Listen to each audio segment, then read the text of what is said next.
आंखें बंद, शांत हो जाओ।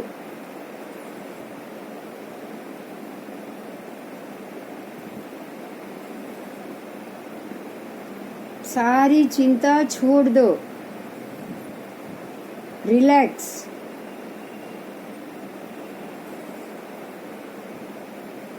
आपकी दृष्टि आज्ञा चक्र पर स्थित कर दो। सांसें नॉर्मल होनी चाहिए।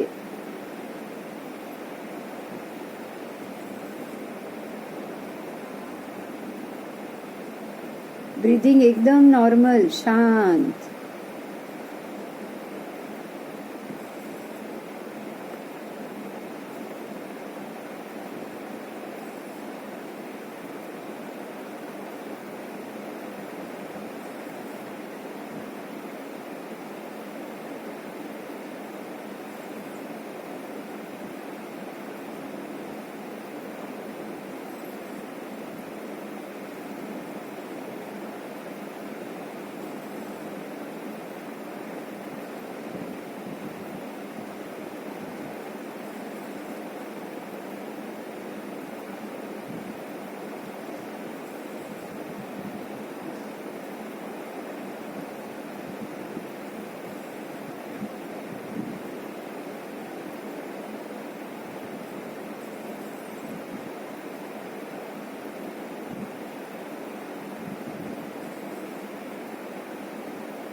आप सब ध्यान में अपनी दृष्टि को आज्ञा चक्र से लगा के रखिए। बंद आंखों से वहां आपको बहुत से रंग या कुछ भी आते जाते हुए दृष्टिगोचर होगा। जिनको हो रहा है वो सच में बहुत बहुत खुशकिस्मत है वो, जिनको तुरंत हो जाता है। अगर जिनको तुरंत नहीं होगा, वो 8-10 ओमकार होने के बाद कोशिश करोगे तो आपको भी होगा। आज मैं आपको ये बताना चाहती हूँ कि जो आज्ञा चक्र के भीतर से जो रंग आपको बादलों की तरह उड़ते हुए बाहर निकलते हुए दिखते हैं, वो हकीकत में क्या है? हमारे शरीर के भीतर 6 प्रकार का शरीर जो इस जन्म का बना हुआ होता है, और एक ही ऐसा शरीर जो आत्मा है, जो आत्मा की चेतना है, वो इस जन्म की उसमें कुछ भी नहीं जुड़ा हुआ होता, लेकिन उसकी मौजूदगी के कारण ही बाकी के 6 शरीर बने।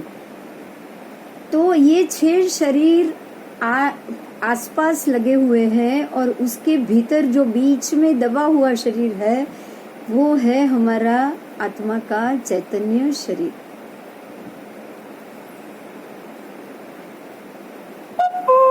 उसको अगर हमें अनुभूति करनी है या उसको अपने शरीर में है उसका आभास करना है, तो आप ध्यान में जाओ और आज्ञा चक्र पर ध्यान केंद्रित करो, तो भीतर से उस शरीर के होने के एहसास आपको बंद आंखों से दिखाई देते। और यही हमारा जो तलुआ के जगह पे, तालवे की जगह पे जो अमृत बिंदु स्थित रहता है, वो अपने इस आत्मिक शरीर और उसी के चैतन्य शरीर के प्रेजेंस का ही कारण है। जब तक आप जिंदा हो, आपके तलवे से अमृत बिंदु झरेगा। तो आप जिंदा हो, उसका कारण ही आपका आत्मा का शरीर है। अगर मैं जिंदा रहते हुए ही उसका दर्शन करूं तो ही वो ठीक है। मरने के बाद, ये शरीर छोड़ने के बाद, तो वैसे भी मैं इस शरीर में रहने वाला नहीं हूं, मैं यहाँ से बाहर निकलने वाला हूं। अगर मुझे जिंदा रहते रहते उसका एहसास हो जाए तो इससे बढ़िया मुझे कुछ नहीं चाहिए। इसके लिए योगी पुरुष घंटों तक ध्यान में बैठे रहते हैं और अपनी इस आत्मा की अनुभूति का आनंद लेते रहते हैं। आप अगर ऐसे जितना बैठ सके उतना बैठो, और वो निकलते हुए रंगों का उसे बंद आंखों से ऐसे ही देखते ही जाओ। अगर न बैठ पाओ तो सोते सोते देखो, सोते सोते भी दिख सकता है। आप शवासन में सोते सोते आंखें बंद करके अपने शरीर को बिना हिलाए उसे देख सकते हो।